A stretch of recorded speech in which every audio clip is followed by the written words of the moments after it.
Hello, everyone. Welcome to a highly anticipated episode of the world's okayest mountain bike podcast, featuring two of the world's okayest mountain bikers.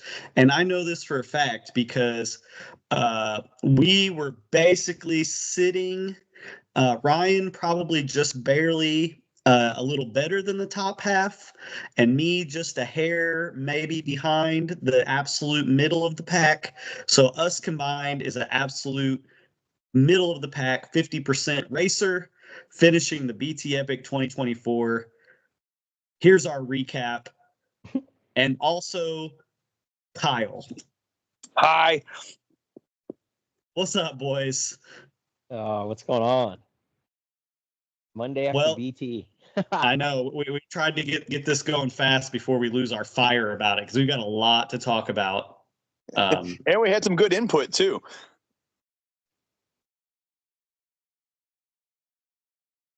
Well, sorry about that pause there. I had a work thing come in, and Ryan and Kyle didn't detect that fast enough to save us.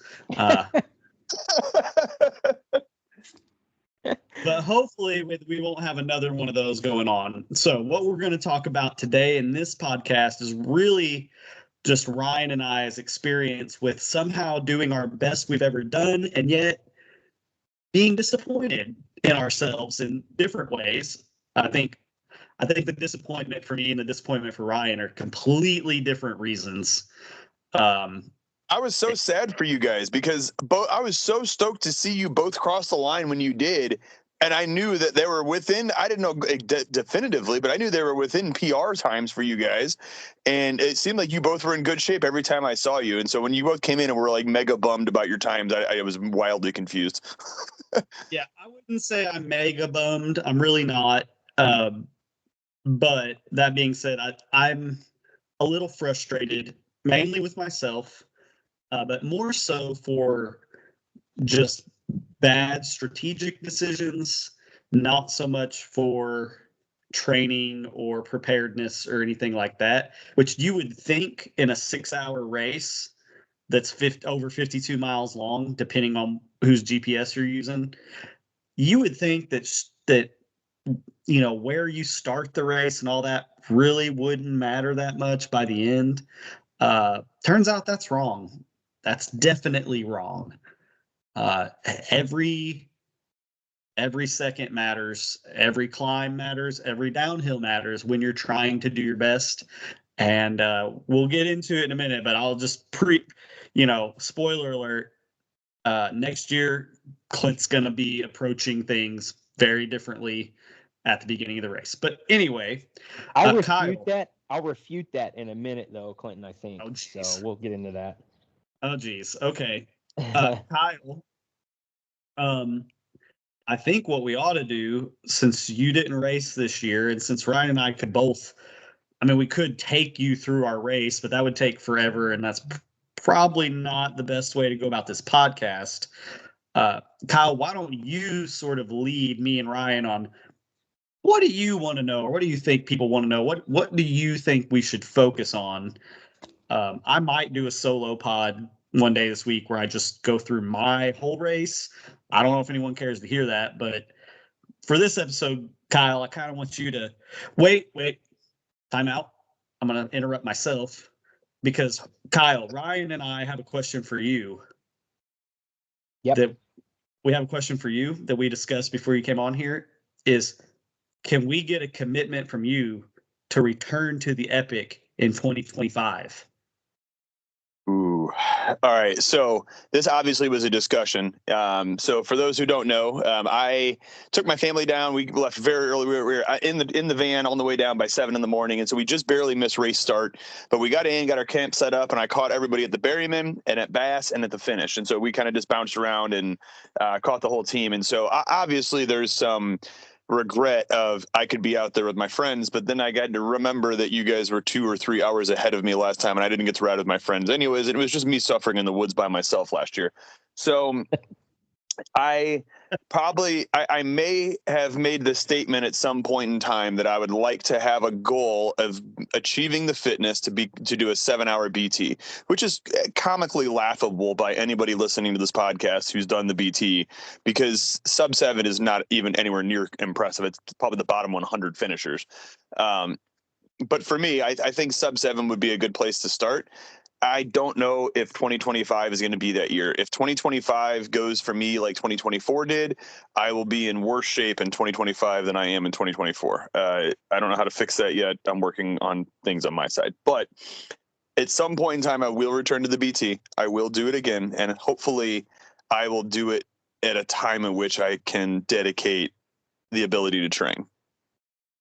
I just need more miles. I need all kinds of miles. I need road miles, gravel miles. It's just literally butts on the bike. Like that's, when I looked across and I kind of saw who was doing well and what they were doing well. The fact of the matter is your success in the BT is directly related to how many hours you spent in a saddle that year. Period. If I had met my goal I wanted this year, I would say, Kyle, I will ride with you, come what may. I will ride with you the whole way, which to me actually seems like it would be pretty fun. Like I would still train like I'm gonna go for it, but then ride with you and just like have a really fun 8-hour day on the bike. Like just be a support guy. Like, come on, buddy. Like listen to me. Fun, Ryan. Like someday, maybe when you're like, I'm satisfied with a goal. I'm gonna do other races, right? So you don't fall off. But like just for the BT, it's gonna be Kyle sandwich, right? You and me, Kyle in the middle. We're just gonna go out and have a good time with our buddy. Oh, maybe we'll just live podcast the whole 8 hours. Oh, you guys just ridiculing me unmercifully for the inability to get fit. Yeah. That would be amazing. I'm not going to give you too hard of a time because it does take a big time. It is hard. It is. And I'm a bad father for this one. I've seen what you've gone through through work, and if there's anybody that rides bikes with their kids a lot, it's definitely you. So can't shame you on any of it, but I'd like to see you back, buddy. That's for sure. I'd like to get back. Like I said, I was sitting there at the bonfire at the end of the night with Lauren. I was like, hey, I don't know if next year's the year, but sometime in the next few years, I'd like to spend a year. And not even a year. That's it. The problem is that I always have been, and I still am approaching it wrong. Is preparing for a single event in a year, and that's not it. It's a lifestyle change and dedication on the bike. But like you said, Ryan, I'll be honest. Like you guys could stroll my Strava right now. I don't think I've even had a half dozen rides this year that didn't involve a 3-year-old sitting on my handlebars or chasing a 7-year-old. Like yeah. I bet it's literally less than 5 rides that I've done yet this year in any way, shape, or form that didn't involve one or both my kids. No, and there's no shame in that, man. There's no shame in that. So. Oh, but I'm pudgy. My pants don't fit, and I don't feel fast. Well, there is only one way to change that. So, hey, I've already told myself if I want to make a difference for next year, you know what? The pedals got to be turning at 5 a.m. a lot more. So. See, that's it. Is I think, unfortunately, it's in order for me to get to where I would want to go, it would have to be the Nathan Goff approach. It would have to be 4:30 a.m. rides, back in the office by 6:30 to work a 12-hour day, to go to bed at 8. You know what I mean? But like it'd be an entire year of suffering, not just a day of suffering. It would be me missing out on my favorite parts of the day, having to be active during my least favorite parts of the day, and never having time to actually enjoy anything in between because I'm just going to be so dang tired. So I don't know. Yeah. I'm wrestling with myself, obviously. I'll probably just keep riding dirt jumps and going to the BMX track and stuff instead. I regret bringing this up because this has turned into a real downer of a podcast, you guys. Yeah, no kidding. All right. Hey, listeners, just keep pressuring Kyle, all right? So, when you see Kyle or you send him a message, tell him to get after it. See, I to talk about. I had a great time on this weekend, and had a wonderful time on Saturday. I did exactly what I like doing the most, and I was outside. Kyle, will you pause yourself? Yeah, Kyle, we lost you there. Hey, while we're waiting to get Kyle back, I will say, we're hoping in a near future podcast to get some fast people on. Cade Pummel, who got second has agreed to come on the podcast. We're working on getting Brianna Goff, hopefully, who won the women's pro, and then maybe Chloe, Harrisberger, who was doing a fundraiser, who also smoked me, and I think she beat Ryan too. Not yet, but she will next year. She was close. No, That's Ryan had her this year. She 16-year-old Chloe is going to be faster than Ryan next year, I think. Though. Yeah, she was like 12 minutes off me, but yeah. So we're hoping to get them on in the future, but today it's just us.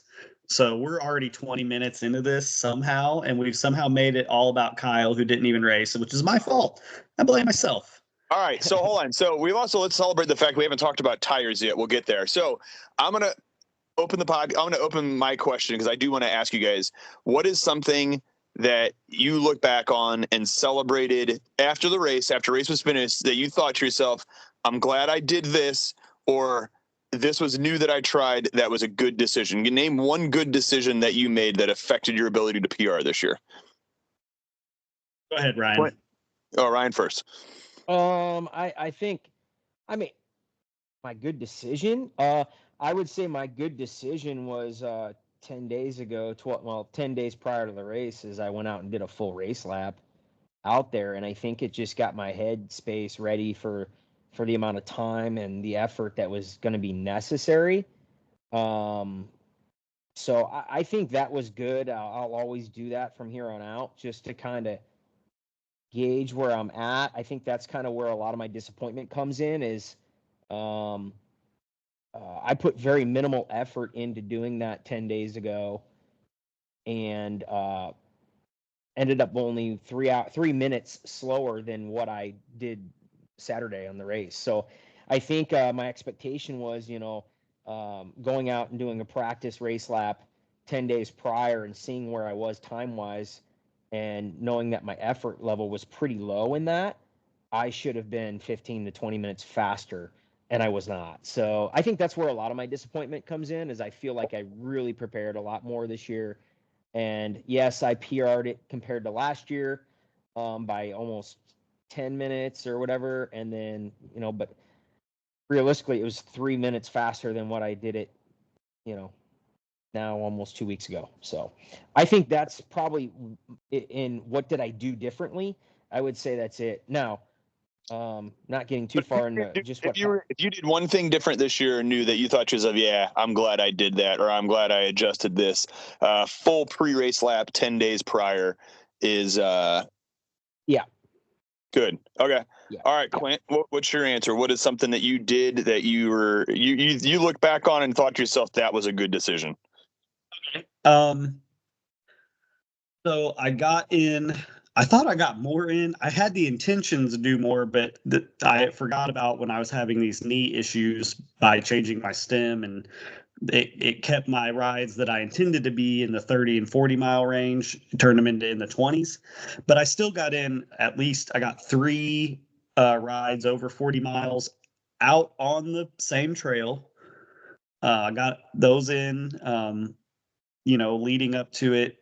And so I definitely got the time in the saddle, even though the speed was not nearly as high as what I put in, during the race. I mean, I essentially was doing 40 miles in the same time that I did 52 miles, because my ride times were about the same. I was out there for 6 hours or whatever, but I didn't do a whole lap. So maybe I should try to do that next year, once or twice. But apart from the riding, something I did different this year during the race is on the nutrition and hydration side. I trusted what this company said to do with their formula, and I just did what they said and did not really veer from it. And that was, I had a high carb hydration mix. I mixed it heavy, and that's all I consumed, other than over the course of the race, I think I consumed 4 gels with some plain water, but everything else was Formula 369 high carb drink mix, and it worked. I did way less electrolytes than normal. a lot more carbs. They were pretty much all liquid. I did not. The only time I ate solid food was at 5:45 to 6 a.m. I ate a banana. I ate a Kodiak cake muffin thing, and I had food at checkpoints, like in some lunch boxes, just in case I felt really hungry. Turns out I never felt hungry because I was just stuffing myself full of sugar even when I didn't feel like eating. I made myself. And I think that really helped because at the end, I mean, Kyle, you saw me come across the finish line. That was like I was riding that way for like the last 3 miles. I just had energy and power. I mean, don't get me wrong, I was still suffering, but I had the ability to just keep turning the pedals with some power, um, in the latter parts of the race without cramping. So, yeah, the change in nutrition and just having, I hate to say it, trust the process, uh, really paid off. So I'm glad I did that. That will be my strategy moving forward. And did you want something like the bad? Was that where we're at next? No, that's it. So Okay. I wanted to start with the positives because both of what you guys did yesterday or this weekend needs to be celebrated, right? Like you guys both PR'd the toughest mountain bike race in the state of Missouri, right? So I wanted to start positive for that reason because it's awesome. I'm proud of you guys. You guys did fantastic. So there's kind of some listener questions. We can kind of segue this with next question. So Ryan, we heard a little bit about Ryan or Clinton's nutrition. Ryan, what was your electrolyte strategy and nutrition plan, and did it work? Did it not work? Ooh, I mean, I guess I can say it didn't work. But the interesting thing is really it's the same nutrition I've been doing for pretty much all year, and even on my training rides, and even on that ride 10 days ago, it's the same thing. I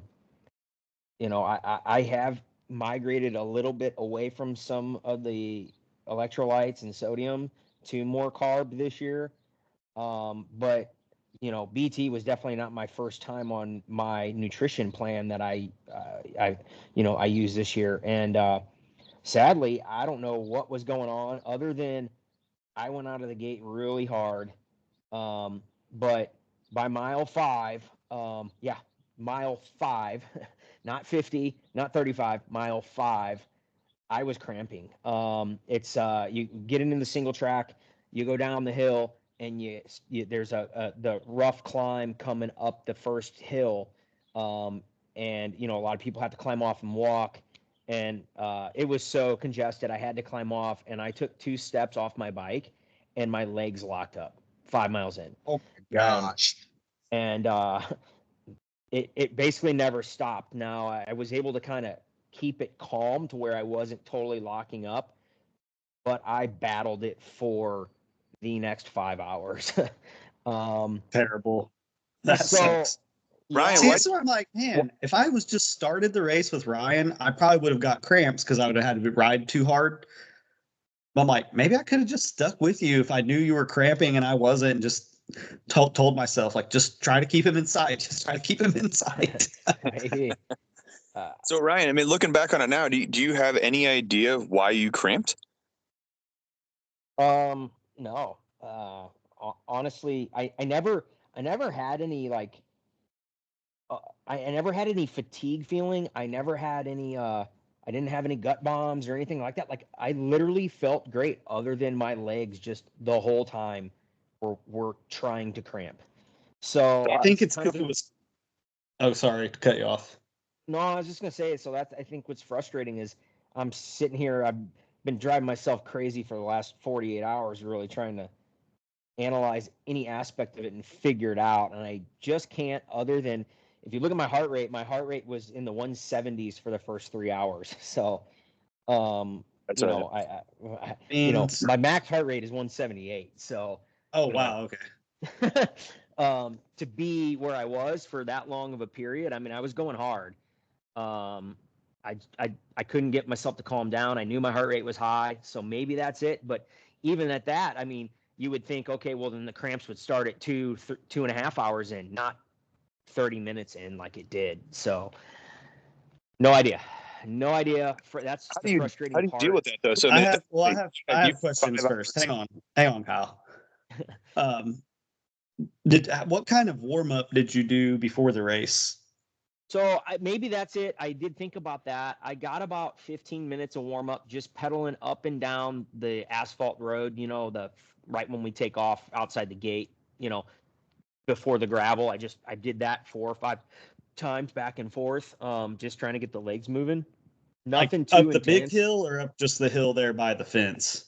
The hill by the fence, yeah. Okay. Um, um, you know, and then we did that warm up, and then we sat for another 20 minutes. So, because I went wave 2, so the pros take off single speeders, and then they had us wait another 10 minutes, sitting there. So it was 20 minutes after I warmed up, and I was cold standing there. Maybe that could have been it, but yeah, I don't know. It might have been because I worried about getting cramps, which I worried too much about it, to be honest with you. But I did a warm up. I rode up up the big road. There's a point where there's like the first climb and then it levels out and then it climbs again. I rode up the first climb and I did it with a hoodie on, tied around my face because it was so cold. And I also had pants on. They were pretty thin, but just pants. And I worked up a sweat, like warming up, got my heart rate pretty high, and kept my pants and my hoodie on, like you saw me. You were already down to your race gear when I saw you, and that was Yeah. 20 minutes or more before the race started.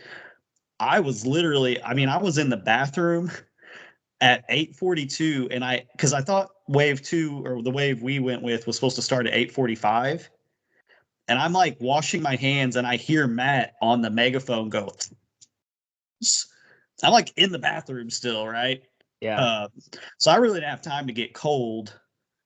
Uh, Yeah. but we'll get into my mistakes after what happened after that. But I really did a good warm up because I just know from all our training rides that I always feel terrible for like the first 3 miles. I just Yep. feel like I always feel awful until I get warmed up. It takes me forever to get warmed up. And then when it's cold, I almost wonder, Ryan, like, don't, you might agree with this, but you know how it is in like motocross, you can practice, but unless you race, you're going to get arm pump. Yeah. I wonder if it's more of like almost like a nerve thing. It's like you're just trying to stay at the front with these guys, and it's Oh, for cold. sure. Plus, it's cold, so it's just a nervous system. Like you're not fatigued and you're not malnourished. It's just Yeah. like you just No, got into a bad spot, and then that was no. it. And a couple things on that very well could be Clinton. And I told myself, like, I got to figure out next year how to keep my nerves down a little bit. Sitting there waiting for the gun to go off, I looked down and my heart rate was at 160. And I'm sitting there. You And really this was, wanted it bad. yeah, and this was well after warm-ups. Like I worked really hard this year and I wanted it bad, and I think that was it. And then after I'm going, I knew my heart rate was through the roof, and I don't know how many times in my head I told myself, calm down, relax, breathe. And I was focusing on it. I was breathing. In fact, one point I was behind Jeremy Powers. I had passed him, and then when we got to Brazil, I stopped real quick and grabbed a pack, and took off. And he had come back by me, and I was like, okay, well, Jeremy's gone low fives before, so let me sit on his wheel for a bit. And I even told him, I'm like, man, I cannot calm down. And he was in the same boat. He even said to me, he's like, man, I can't bring my heart rate down. I'm like, dude, my heart rate's never been this high for this long, like just an average. So yeah, I don't know. I think definitely a better warm up would help me, but I got to just figure out how to relax. But you know what? We're just gonna get more fit next year, and then maybe 170 average heart rate for the first 3 hours won't be so bad. So It never gets easier. You just go faster, right? I guess, yeah, I That's think kind of that's how it. it is. Yeah. So yeah, I don't know. That's probably my frustration with it all. Like BT Epic is an amazing time. Everybody who's out there who did it, and I don't care what your time is, you're amazing for doing it. I congratulate everybody for doing it. It's so fun. Scott, the promoter, and all his volunteers and everybody who helped out, do an awesome job at it. So I love it. I'm thankful I got to do it. But there's a lot of us who are super competitive, and when you don't hit a goal or even get close to a goal, it's frustrating, right? So hopefully that just motivates you to work a little harder if that's who you are as a person. So Yeah, it's like being mad about winning a game by 1 point instead of 50. You a win's a win, baby. Yeah, but my goal wasn't to PR it, Kyle. My goal was 520. So got it. I understand. Well, Ryan, let me tell you, I might not have cramped, but our strategies at the start of the race, I don't think could have been any different. Like we truly went like polar opposites, which we didn't even talk about what we were going to do to each other. And I wasn't, last year, the last 2 years, I kind of started by you, especially in 2022 when we were like racing each other. Yep. But I was like, okay, Klint, you managed to do some big rides without any cramps. Maybe it's possible. If you just, what I was worried about is you just can't help it. Even if you're telling yourself, just ride your pace. When people start passing you up that stupid road, even though when you get to that first hard climb, they're all going to be walking because they can't ride over a rock. More on that later, but you just can't help but try. Like you just want to go faster and you get sucked into it and then you're full of regret later. Well, I went too far trying to avoid that. I did my good warm up and then I knew it was going to be such a dust pit and I don't want to be right in the cloud. So your time doesn't start until you cross the mat. And so I signed up for wave 2 because I know even with wave 3, there's people that just fly up the gravel road. It's like, I'm going to be behind no matter what. And so I watched wave 2 take off. And then I sat there and talked to Matt Johnson for like a minute. And then I went like by myself, completely by myself. And then started catching people, as I went. But I don't know, Kyle, whenever you think we need to get into my mistakes, but that did end up hurting me, even though I didn't cramp, even though I felt good, even at the end of the race. There were just too many moments where I just was like watching time disappear in front of my face, and there was basically nothing I could do about it for the most part. So, Clinton, real quick on that, and then I'll let you go. But we kind of have talked about that many times, getting bottlenecked up behind slower guys going downhill or anything. And part of my strategy was get up front with the faster guys because then I was hopeful that wouldn't happen. And here's what I found is the problem is, yes, I was still much faster than those fast guys going downhill. The problem is they gapped me even more up the hills. So yes, I got to go fast down the hills, but I didn't grab that wheel. I wasn't able to grab those wheels like I wanted to. So I don't know if it was any better, to be honest with you, kind of being a little further up front. No, it was because if you were catching them at the bottoms and then they were gapping you, that's not that bad. I was being held up both direction. I was being held up uphill, downhill. I mean, literally. So let me just, Kyle, can I go ahead and just say kind of how this played out? Just I keep hinting at it, and it's getting annoying to myself, so it's probably annoying to the listeners. Tell me a story. What happened? Okay, so going up the gravel road, I start catching people, passing people. I'm talking with people, saying, I'm keeping myself calm because I know, kind of like with what I had experienced, like I've got to stay calm for the first 4 or 5 miles and get warmed up. So everything's good. Even the first downhill where there used to be the bottleneck, there's no bottleneck. We're all through there. Get down to tire changing valley because there were like 10 people who already had flats just from going down the first quarter mile of trail. All right. So I'm going past those people. That sucks, Get to that really rugged climb. And I'm like, all right, here we go. And okay, advice to people who just race cross country: practice your track stands and race one enduro a year. because I actually, Ryan, I climbed that whole thing, and there were points where I was basically track standing to let someone move out of the way, never unclipped, rode up it. People were like cheering me and like one other guy on that was behind me, and we were like zigzagging our way between walkers.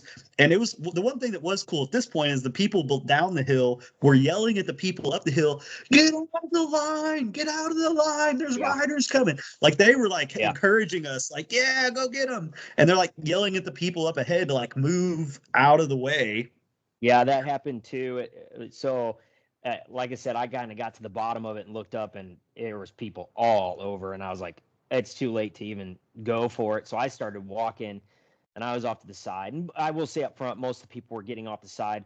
And Matt Yates, he's a coach for like Rockwood, I think, NICA team.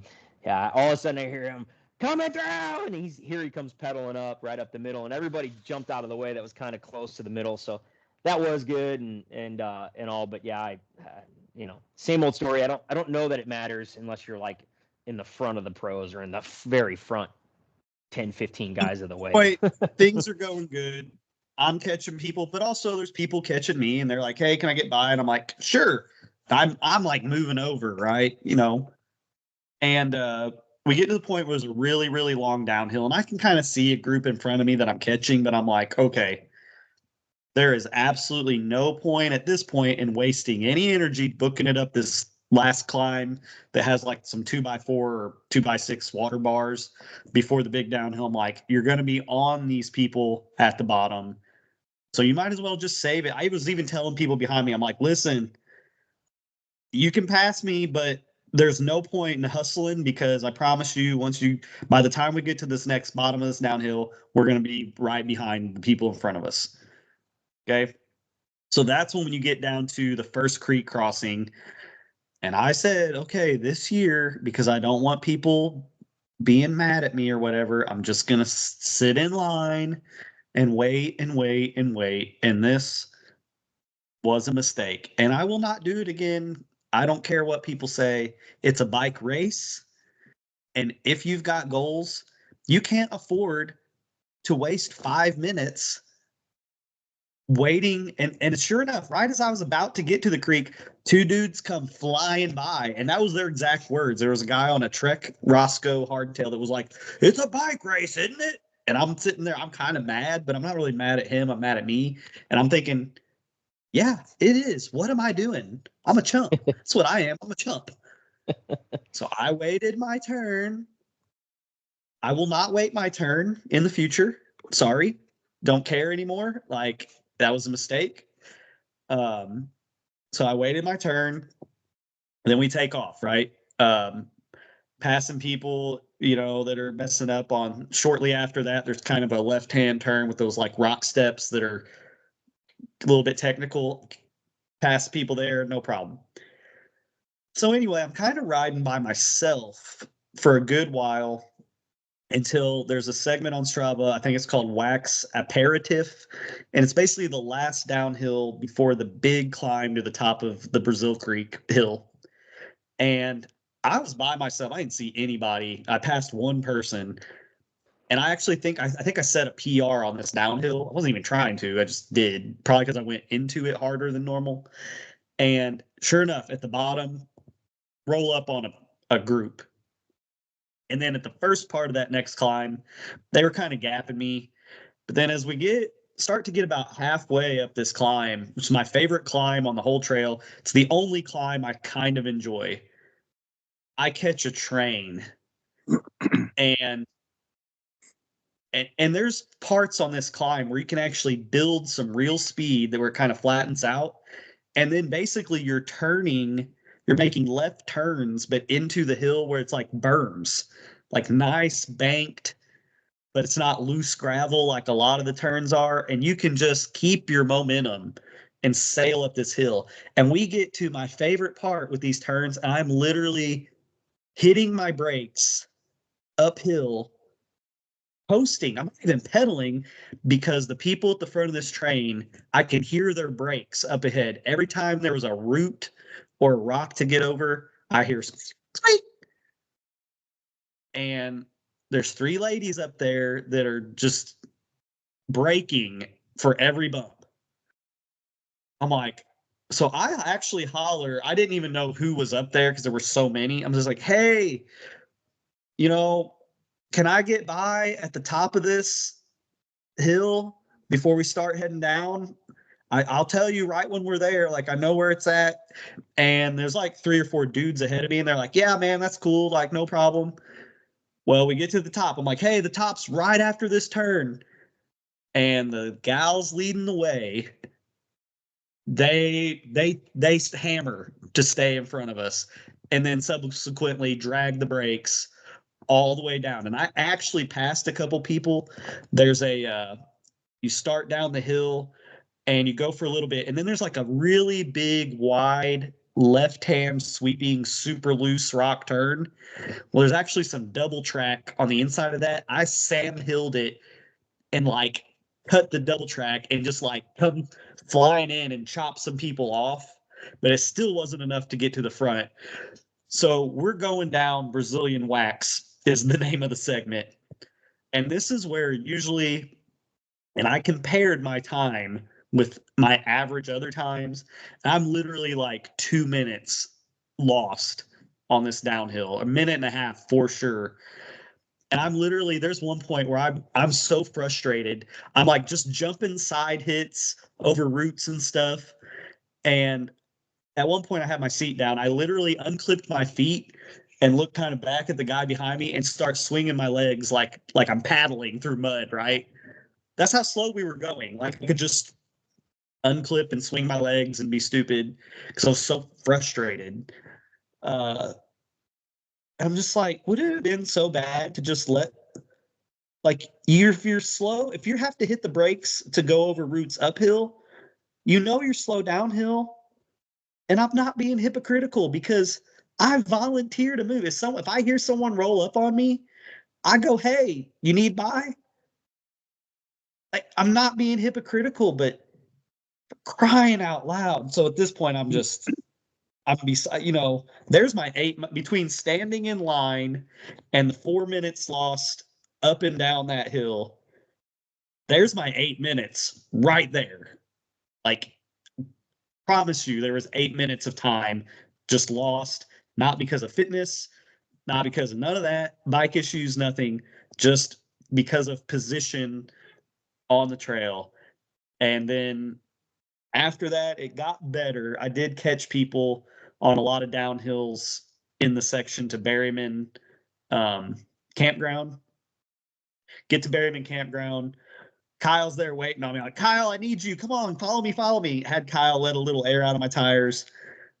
My wife and kids are there, but I'm like, I can't stay. I swig some water and a gel, throw my pack on. I'm like, bye, kids, love you.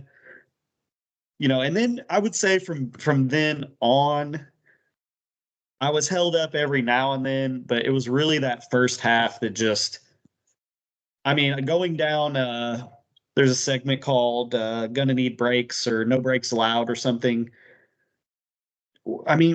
How many 30-second losses can I take before it adds up to 2, 3, 4 more minutes, right? And that was all started in my decision to let that wave go. So it's my fault. Like, I'm not blaming anybody but me. So at Clinton, at the pace that you ride at, then are you thinking next year you're going to start at the front of wave 2 and just go ham as much as you can? I'm going to start at the front of wave 2. I'm not going to say I'm going to go ham, but people are definitely going to pass me like crazy up that gravel road, but that's okay. But your strategy to try to let people have enough space in front of you didn't pay off, and eventually. Nope, did not pay off one bit. I think the problem from being closer towards the front of that second wave was that I was so gassed by the time I got to some of the descents that I didn't push descents very hard like I can, because I was so gassed from trying to hold a wheel on guys on the climbs. So there is that to think about, and that's where I think like it just comes down to I just got to get more fit so that I can hold that pace on the climbs and then utilize my strength on downhills because Get as much as you it's a can out lot of faster. it. It's a lot Yeah. faster up front. Oh yeah. Right. Well, Ryan. I don't think my speed on the downhills, let's say we were just out there by ourselves and riding how we want to ride. I don't think I would have been going like barely any faster than what you would be going. It's just coasting. I'm not like the front guys that are like treating every downhill like an enduro race. I'm just coasting and just not braking until I'm close to the corner. But even that, I mean, oh my gosh, there's people that they're braking every time they see a route. It's like, oh my gosh. Like it's crazy to me. It's absolutely crazy to me. So, Yeah, I did experience that coming into Brazil on that downhill. Like I had a group of like 5 or 6 guys that they left me on the climb up to that, and then we started to go down, and like we got to that like that spot where that you kind of jump over that rock, and we were coming up on it, and there's some root sections before that, and I was like, hey guys, like opening it up, and they were still on the brakes pretty good through that stuff, so I really couldn't do anything because there was no spot to get by either at that point. So I probably, like you, Clinton, these little spots where maybe I lost 20, 30 seconds, maybe had 4 or 5 minutes in my time that could have been better, maybe because of that, but I'm not blaming it on that really for me. What you got, right. Kyle? Well, so Ryan, I was going to ask too, man. So, 5 miles in, you start cramping. How did you manage that for the rest of the race? Like, I don't cramp. Maybe it's because I don't try hard enough. I don't know what it is. Like, I have cramped, but it's not a regularity for me. Like, if I'm cramping, it's because I did something terribly dumb with my nutrition that day, that week, 48 hour, whatever. I know why I'm cramping, but Yeah. I don't typically cramp. Like, I don't know why my body just manages it well. I eat a lot of bananas, I guess, but I usually do okay. So I haven't had to deal with that. How did you manage cramps for 5 hours at race pace? I just had to make sure I wasn't putting too many watts into the pedals. Like, And were you changing up like your normal pedal cadence, like standing, sitting, spinning? Like, did you yeah, think I considerably different? I didn't stand a whole lot because typically I start to cramp. Like if the cramps are coming and then I stand, like then that's when they lock up. So I didn't stand hardly at all.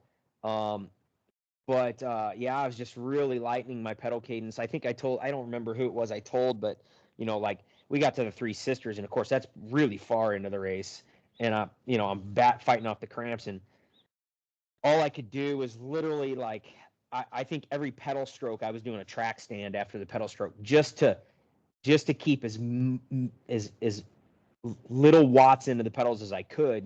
The interesting thing is I was still passing people climbing in the Three Sisters fighting off cramps, but it's because a lot of them they're already cramped and they're just off the bike, or some single speeders I had caught that were pretty much have to walk the sisters in a lot of the spots. So for me it was just lightning on the pedals, and I, yeah, Kyle, I just had to do that as much as I could. My strength has always been in all the years I've, the 3 years now that I've done BT, and then the 2 years I did OT 100 was coming out of Berryman. Like, we know that, Clinton and I know that. Like, that's 4 or 5 miles there that you can really just.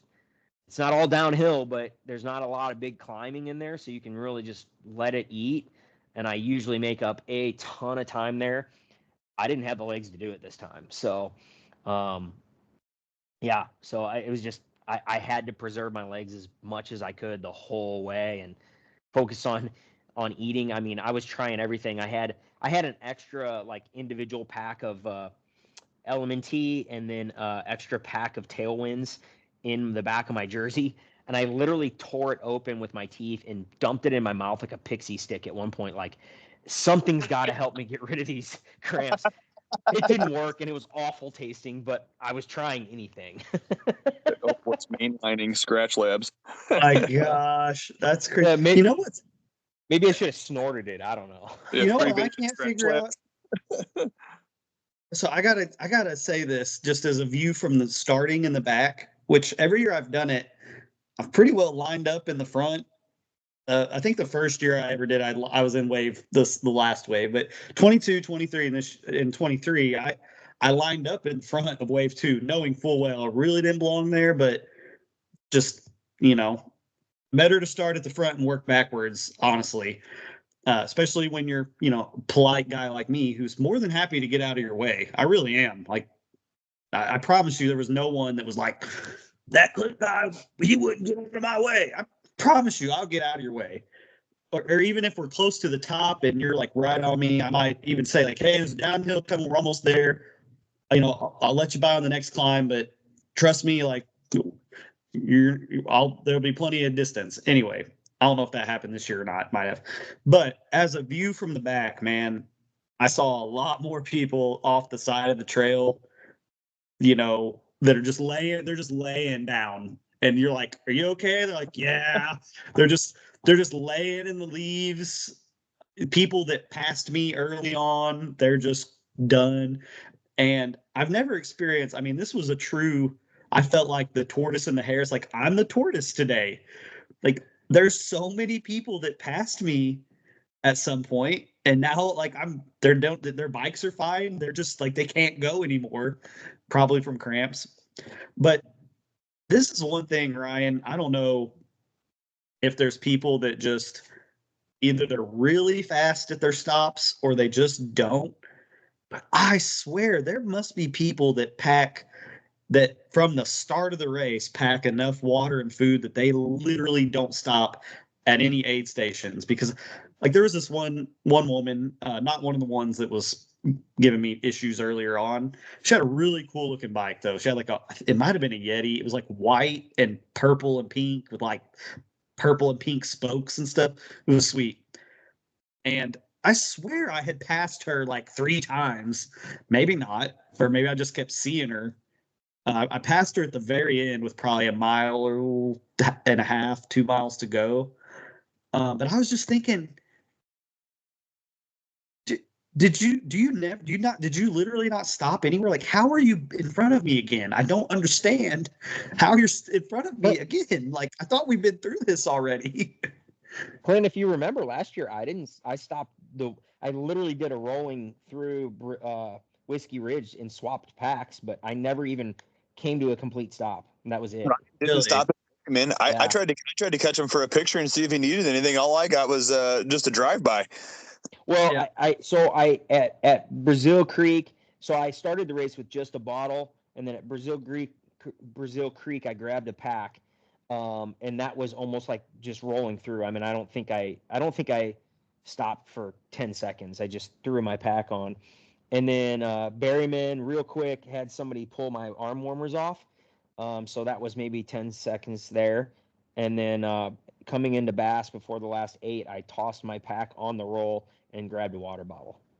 So here's a good question. Here's a good question, actually. Then, so both of you guys, what does your Strava moving time look like compared to your race time? Yeah, somebody had asked that, I think, on the page. Mine was like 2 minutes difference. Wow. Let me look at mine. I can tell you. I'm pulling it up right now.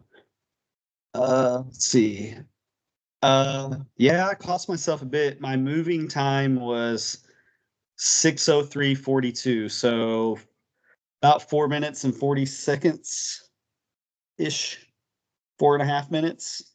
Because I stopped after Brazil Creek and took my long sleeve jersey off and gave it to Ryan's uncle and got that bottle there. I probably lost some time there because I got to the bottom of Brazil Creek. There was another line for that creek, but I literally just ran past everybody. Like I got caught in thorn bushes, okay, because I was just like hustling past everyone in line because I wasn't going to ride through the creek. I went across the rocks, kept my feet dry, threw my bike over the tree, went over, jumped out. I don't know if I lost any time there compared if I had stayed in line because I think I came out ahead of the people that were in front of me. I'm pretty sure. I don't remember seeing them again. Maybe I didn't. But doing that, not waiting in line, and just keeping my feet dry, it would have been faster to cut by everybody and then ride through the creek, and just cut line like that. But since I knew I wasn't going to be holding anyone up, I didn't feel bad. So I don't know that cost me too much time. So I did that.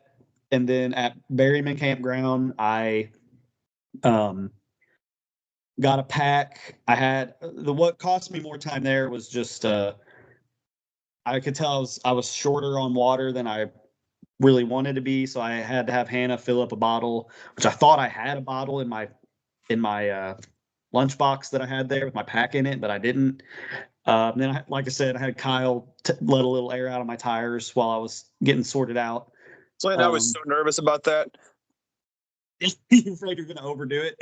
Oh, I did not do it perfectly, and you had another 35 miles ahead of you with the wrong tire pressure? You had I should have been more specific. Say I told Kyle, I said, Kyle, just give it up, and that's it.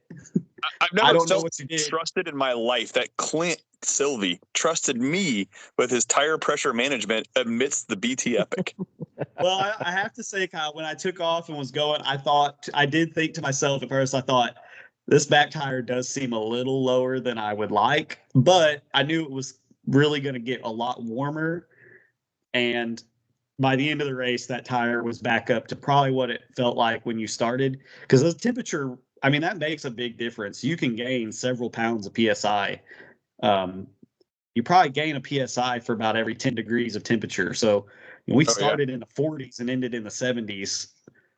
Like it felt a little wiggly until about Whiskey Ridge, and it was really starting to warm up then, and then it never felt wiggly again after that.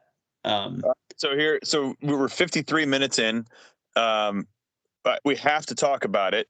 Are you happy about your tire choice for the BT Epic this year? What would you do differently if not? Klint first. Okay. And I'm going to pull up our Facebook page just to make sure I don't miss any of his questions, because we did have a listener on our Facebook page specifically. It's almost like I'm reading these from our Facebook page and turning them into live questions, Klint. There we go. I was going to say. Okay, so he asked about the e-Agaros, which is what's on my bike. Okay, just to clear this up, the Vittoria e-Agaro, like e-bike version, and the non-e-bike version are the exact same tire. Literally the only difference is the little green patch on the side. I have confirmed this with the man who designed those tires himself. So they are 100% no different than the normal Agaro in every way. So, but I ran 2.6 wide. I think that was absolutely a good decision that paid off. I felt like I was rolling really well up on people. And I think it was especially good on the last gravel road we have to ride. For some reason, had like 3 inches of river sand, is what it felt like in major sections of it. And so I'm glad I was not on a skinnier tire, which would have sunk even more. To be honest with you, I think Jimmy Smith got robbed a little bit on course conditions because he only missed the record time by 10 seconds. And he could have lost all that on that road just because the road conditions were so soft. It was terrible. It was like, for sure, you think you're going to get a break, and next thing you know, you're riding through peanut butter. Sand. It's just like, what has happened? So that was really frustrating. Do you feel like that wider tire also helped? You know, it was super dry and loose. Do you feel like it also helped in like some of the corners, the switchbacks and stuff, just giving you a little more confidence? No, I don't. No? Okay. I think the tires you were on, I would have been more confident probably, or if I was on a 2.4, I think I'd have been more confident on the downhills just because they dig. And, wider tires can kind of I didn't really feel like I could push into the banks and stuff. Overall, I still think they were faster. Now, Kyle asked if I would change anything. Yes, I do think next year I will still run a 2.6, but I think I'll do the Mezcal trail. So the same casing, but the Mezcal tread pattern. And they do make that in 2.6. I think I will for sure run that on the rear, and then maybe the same on the front, maybe another Agaro on the front, or maybe the Mezcal race up front, 2.4, just to save weight. We talked about that on the last podcast. I still think that is on the table. I'm just worried about flats. Okay, But, so in that comment, so I want to make this statement too, and I asked, hold on, no. I was going to make a comment about Cade Pummel's tire choice, and I talked to him extensively about it. Yeah, I'm curious. Okay, so we're going to try to get him on the podcast anyway. So we'll talk. We'll have lots of questions. But Cade ran a 354. Yep. With 353.49. No. It was better than that because he lost by less than a minute. I can't remember exactly what, but it was in the 353 something. Anyway, he did that on the factory specialized Epic tires that came on his bike, which were the 2 tires that I slashed within 4 miles and 5 miles of riding them. Exact same. Original factory XC race casing, Renegade, and Fast Track. And he didn't puncture a slice all day. And really, Cade's still much fitter and slimmer than me, but he's about 4 or 5 inches taller than me. So he probably weighs about the same that I do. Yeah. He's just a way better bike rider, clearly. Okay, I have a theory on this. Two things you can do that I think if you're someone who gets away with those kind of casings and you're not really light and you're fast, there's one thing probably I and Ryan and Jimmy and Cade. Cade's raced a lot of enduro. That's how we met him. We don't lock up the brakes nearly as much into big rock formations. Right. I might lock mine up, but if I'm about to hit like what could be a sharp rock, I let off, even if I'm not fully off the brakes, so my tire can roll over that. So I'm not having a locked up tire slamming into rocks where it's going to be maximum puncture possible. The fast guys roll over this stuff. I don't even think I was on the brakes any of the 2 flats that I had. The other thing is, I think it's just being aware of staying out of, if you're in a bench cut, especially downhill, not drifting over, because that's how I ripped a sidewall, was just after Berryman Campground. It's really it's not a major real downhill, but there's kind of a spot, Ryan, you'll know it. It's right after you have the option to head south on the Ozark Trail. Yeah. You kind of get in that flowy area and there's kind of a bit of a downhill and it's real rough. I got over in the bank and either a root sticking out or a rock ripped my sidewall earlier this year. If you are conscious and just stay in the trail and keep your eyes open, and that way you keep your sidewalls out of the debris, then you can probably get away with that.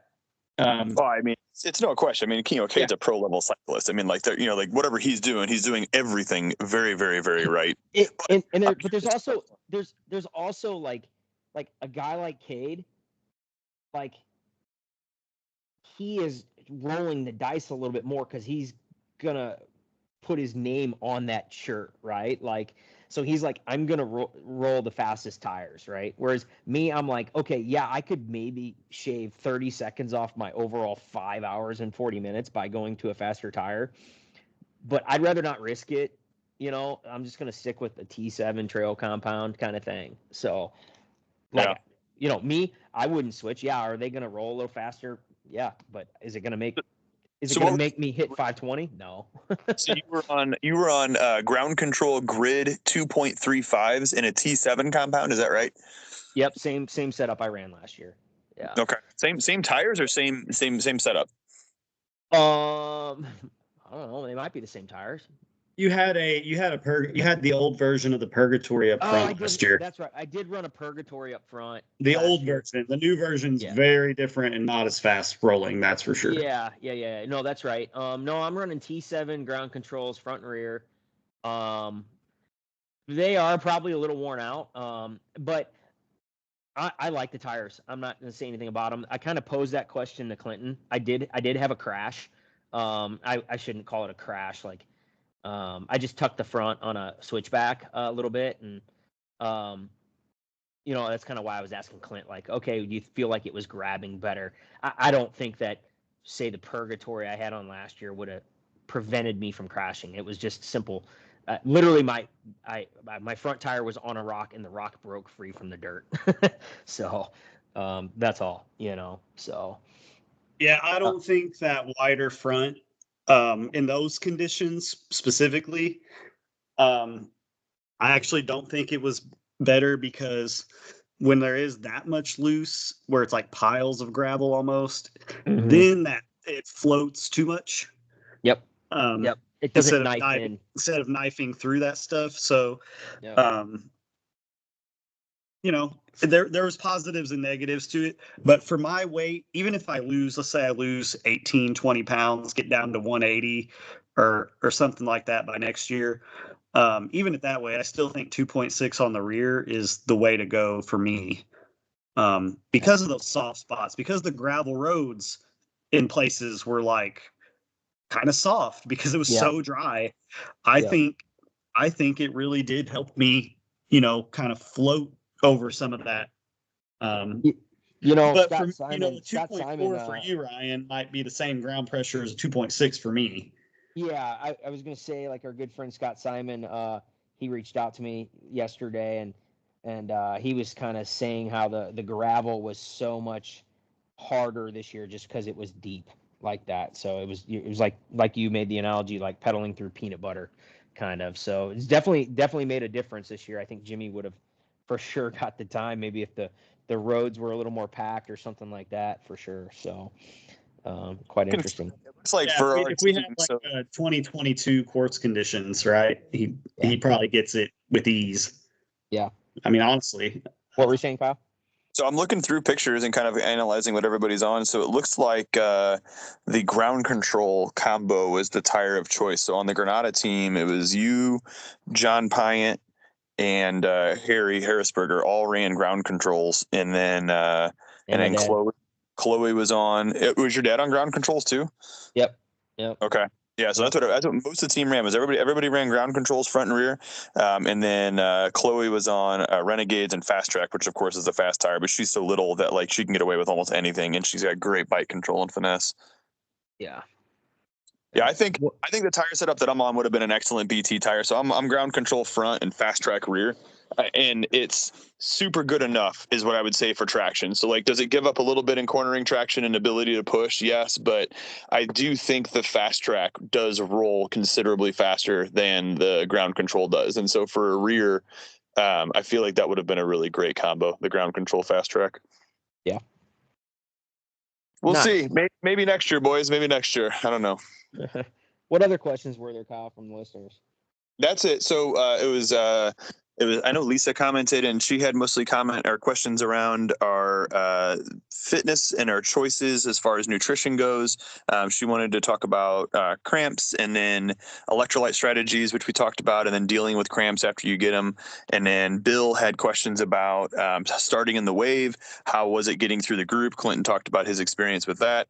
And then overall time versus individual time, which is interesting to me that Ryan's was so close and Clinton's was a little bit different because he did take a couple more breaks in there to refuel. And then the other comment of that is that we've got listeners that want to hear interviews. And I think that overall, we definitely want to talk to Chloe, Bree, and Cade, who are all standout performers that we all know, different friends of the podcast, if you will. And then also Ryan's dad, who did his first BT Epic at 68 and beat my time from last year by about an hour. Well, that's the reason you got to come back. You got to prove to my old man that you're no slouch. Right. I've spent a considerable amount of time with your old man in the woods, and there ain't nothing that I feel like I could beat your old man at in the woods. Maybe enduro racing. Let's go to the BMX track. Let's do sprints on a BMX track. You always have the BMX track to even kick my butt. You got to choose your weapon wisely, Kyle. That's it. Hey, Ryan, I have a question. I hate to keep us on tires, but would you ever consider running two different brand of tires? Because now I'm not going to run I don't know if I can run a specialized tire on my Giant. My bike might explode. Thinking about it. I did it last year, so I guess it won't explode. But I really feel like a Mezcal rear in the trail casing, which I put a lot of miles on this trail casing Agaro at Council Bluff and out where we rode, and I have not had any punctures, knock on wood. But I feel like a mezcal rear with that ground control front would be a really good combo. Like, So you want me to try that, huh? I do need a I new do. tire, so maybe I'll try And that. Yeah. you can pick. Do you want to try the 2.35 rear or the 2.6 rear? You know, No, um, I think I think I'd go the 235 for sure. But no, I'm fine trying it. I'm probably due for a new tire. Actually, it's funny. Like when I was prepping my bike last week and just making sure everything was ready to go, I'm like looking at this tire and I'm like, it's got some miles on it. Like it's definitely worn. Like the knobs aren't fresh, and I'm like, man, do I run up the shop and grab a new one and swap it out? I'm like, nah, it's fine. Just leave it, run it. bro. Last year when I ran them, I had ripped off knobs like everywhere on the rear before Yeah. the race even started because I rode this bike. I put on a different front, but I raced it at the Steelville Enduro last year. And like during that race, just riding so hard, I like had like multiple side knobs ripped off, even like not the center row, but like the intermediate row. I had Yeah. knobs completely ripped off that tire before the Epic last year. Hey, maybe because they're so worn down, it rolled faster, and maybe that's why I did go faster than a PR. No, you're on something because I think it was it's either Keegan Swanson or Swinson. I can't remember what his last name is, or might have been Blevins. It's somebody, one of those American dudes. I read an interview with them last year. I think it was Keegan because I think it was last year he won Leadville and then he went and won Steamboat Gravel literally the next day. The next day, yeah. But he was talking about his setup and he was talking about how he runs a really worn out rear tire of whatever Sure. it was that he ran last year. Yeah, So yeah, yeah, getting them worn down, I mean, they'll roll faster. don't race a brand new tire is I guess maybe a little bit of a good strategy. Oh, unless it's like a peyote or an aspen, that like has Yeah. no center knobbies Nothing. to speak of. Yeah, I think that's funny. that makes sense. Did Kyle leave us? Is he still here? There he is. Okay, my bad. I'm here. Just letting you guys spit it. That's all. That's all What good. else, Kyle? Is there, you know, any other Uh, burning questions? No burning questions. So my day was pretty fun. We did the entire day and That's the all the three. time we have for today. Yeah, no, it's That fun. was a joke. That was a joke. We had a good time. Yeah, no, Connor, I think Connor probably rode 15 or 18 miles for the day on Saturday. Cam probably did another 4 or 5 himself, and we just putted around, and then we did another 3 or 4 miles at camp the day after. And Cam just pedals along, man. Cam's doing good. Connor did a good. So I put my watch on Connor from like, I guess, around awards banquets time, like I don't know, it was probably 6 p.m. and then picked it back up off of him at like 9:30 when we were going to bed, and he'd put like 9.5 miles on it, just riding around camp and stuff. It was funny. So he was out there and he found some other 9-year-old kid. So Connor's 8, this other buddy of his was 9, and Connor's like, "Dad, that kid has an e-bike," and I'm like, "You should go race him and see who's faster." And sure as heck, Connor smoked that kid on that little e-bike. And then of course Connor, they traded bikes, and then Connor beat the pants off of him on the e-bike. And so he's like, "Dad, I kind of want an e-bike." And I'm like, "Yeah, what did the other kid think?" He's like, "Well, the other kid said he'd rather have my bike." And I'm like, "Okay." Guys, Funny, I'm looking at a picture right now from Barrington Campground that Kyle took as like a selfie, and my glasses are off for the picture. And oh my gosh, I like the dust was so bad. I I look saw like I that have one. makeup on. I look like Chapel Roan or something. Like around my eyes is nice and dark and tan, like my face really is, and then like everything else is like pale dust white. Clinton, And that's not even I saw halfway that. through the race. You I know what's didn't funny notice is that that the before. best of the 4 selfies I took from the pits, that's the best one. I looked so miserable in that picture because my face looks so pale. Hey, by the Oh, way, man. guys, I just got a text from Nathan and Brianna would love to do the podcast with us when we can schedule it. So we'll figure that out for Okay. all you listeners. Yeah, we'll get after her. and So Cade, so that'll be great. Gosh, I was telling Nathan how proud it was because she went from being like interested in riding, but not a wildly active cyclist. Even up as recent as I think 4 years ago. I think really it was about 3 years ago that she started really getting into riding. I mean, she was riding, but I think she was still doing like mid-level NICA stuff, and then went from mid-level NICA to collegiate athlete to women's pro BT Epic winner in a period of just a few years. Like, I'm so stoked for her. Like, that's such an impressive trajectory as a career cyclist. So I'm really excited to talk to her. Yeah. It's funny. I was talking to Nathan and he's like, well, I don't know, this year or next year, maybe my last, because she'll be beating me. Yeah, that's what he told me. He was very adamant to me this year that he's done because he doesn't want to get beat by his daughter. And he's like, that will 100% happen if I race her next year. Yeah. I think Nathan and Harry both are in trouble next year. Yeah, I think so. I don't. Funny. If you look at the results, I beat Harry and everybody, just so you know. But let's be honest, he was chasing his daughter around, who I barely beat. So Harry's not far off. It's funny. So let me tell just a short story about that. So one, I do want to comment quickly because Chloe, Harry's daughter, Amelia, and Marlo put together a fundraiser to raise money to get girls on bikes. And it was a really cool thing. And we'll let Chloe and them talk about it a little bit further. But part of the fundraiser was the girls all riding together. And the fundraiser was formatted so that it was however many people they beat as a group was the donation or whatever. So, but the pact was that let's see how it went. One of the girls didn't have quite as much training, background training in long distance rides, and so they made a pact. They said we're going to stick together till the Berryman, and then after that we'll see kind of how everybody feels. And so Chloe did pull away and do fantastic, but when Harry came through Berryman, he had stuck with one of the girls who was having a tough day. She ended up getting really sick, but he was 22 minutes behind Chloe at the Berryman. So Chloe ended up finishing at 5:47, and Harry was a 22-minute delay to that 20 miles in. So he had to put the hammer down to chew up 22 minutes to catch Chloe to finish the race at 5:47. So I gotta think makes sense now.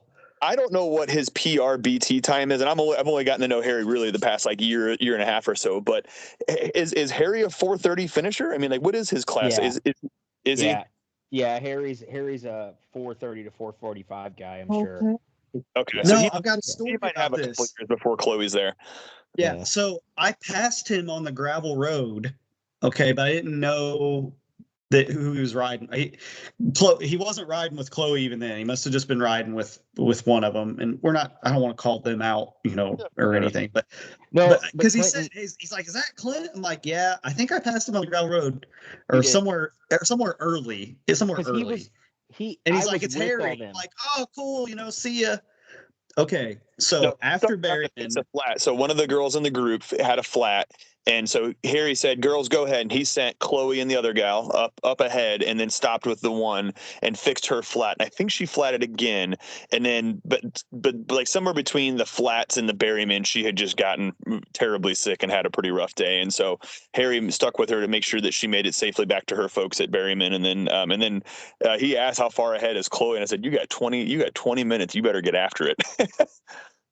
So he passed me, Ryan, about, I guess it's 3-4 miles ish, 3.5 miles, 4 miles after Berryman, right before, probably half a mile before where we figured out your cranks were all screwed up that one day where we stopped. And I didn't realize who it was, but I should have, because he had all the Granada stuff on, and he knew me. He's like, "Hey, Klint," but I didn't put two and two together. And dude, when I say he pedaled out of sight, when I say instantaneously, I mean, he might as well have been on a dirt bike. Like, I moved out of his way, and then in 10 seconds, he was gone. And I remember turning kind of into this area where you would be able to see like the trail up ahead in the distance, kind of around this big curve area. for a quarter mile, half a mile. And I mean, he was just gone. Like, I could not believe how much distance he put on me, how fast he did it, to where he passed me and just disappeared without, like, it was unbelievable how much distance he put on me in a short amount of time, to where I thought, well, I'll be able to see him for a while. No, just absolutely goodbye. See you later. I've been passed by a lot of people in this race, but I have never had someone just pass me and disappear like that at that fast. It was crazy. So here I'm looking. So he went 450 in 2022 or 2023. It was nuts. It was, and I think, like, I wouldn't say he's like just starting a mountain bike, but I think he was like really, maybe that was like kind of year 1 or 2 of him really getting into mountain bike racing. Right. No, he's always been an adventure athlete, climbing, mountaineering. I mean, he's I don't know. I love those guys. That whole family's amazing. Yeah, super good guy. But all right, guys. So we are an hour and 17 minutes in. We talked about tires. We talked about nutrition. We talked about results. We talked about me not racing and continually being slow. I think that's about as cliche as it gets. Is there anything else you guys want to talk about one more time to make sure the listeners are upset? yeah, I don't know, Kyle. I'm good. If we get more questions, we can always answer them in the next podcast. Yeah, hopefully the next ones we've got, we'll have a normal podcast sometime coming up soon, and then a couple post-race interview podcasts from some of the people that we have invitations loosely extended to. Hopefully we can get some of those locked in for the next week or so. All right, sounds good. Sounds great. I think that's it, everybody. We're going to stop. We're an hour and 16 minutes for this episode. If you have more questions, feel free to ask them on our page. But it was a good year. I mean, I am a little mad at myself because I really wanted that 6 hour. But I'm not too mad because I truly believe. I mean, the reason you set a goal is to like prove that you've worked hard enough to get it or had the fitness to do it. I know it, sounds like loser talk, but I really do think I had it, especially with how fast I was going at the end. Just bad choices kind of set me back just a little more than I could make up. So I was watching my watch so hard in the last 3 miles and not realizing how much farther I had to go and how many climbs there were. And at one point, finally, that 6 hour mark ticked down on my watch, and I actually started to back it down, but then I saw people ahead of me, and I'm like, well, you might as well just just do the best you can. Don't give up just because the goal's over, and ended up passing, probably 8 or 9 people in the last 2 miles. So I was giving it at the end. I was even jumping when you come out of the woods. There's kind of like a creek, and then you jump out, and there was a ditch that kind of made a little tabletop. So I like jumped that, and I actually liked the finish line corral was a little different this year, and you kind of went over a hump, and I kind of like jumped that a little bit. If I'd known it was going to be like that, I'd have planned better and got my seat down so I could really, do something funny. But I did like that they put the little roll dip in there. Like that. I know that sounds like it's really not much, but when you're at the end of a race and one whole just jump to have something you can get a little air on just for the fun of it, I love it. I wish they'd get some of those like portable ramps and just not make them mandatory, but like put them on the way to the finish line for people if they want to hit them. Big That'd finish be fun. at the BT. Yeah, put like get a ramp with the airbag and have everybody sign the waiver. It says if you hit the ramp at the end of the airbag, we're not liable. But let people boot it right at the finish line if they want. There would exactly be 1% of BT racers that have any interest in the word jump or airbag. Let's make it the most fun, miserable race that we can, okay? All right. I wish we started this race on top of a hill, mega avalanche style myself, but that's never going to happen. All right, guys. It's been fun. All right, I'm going to hit the stop button. Thanks for listening, everybody.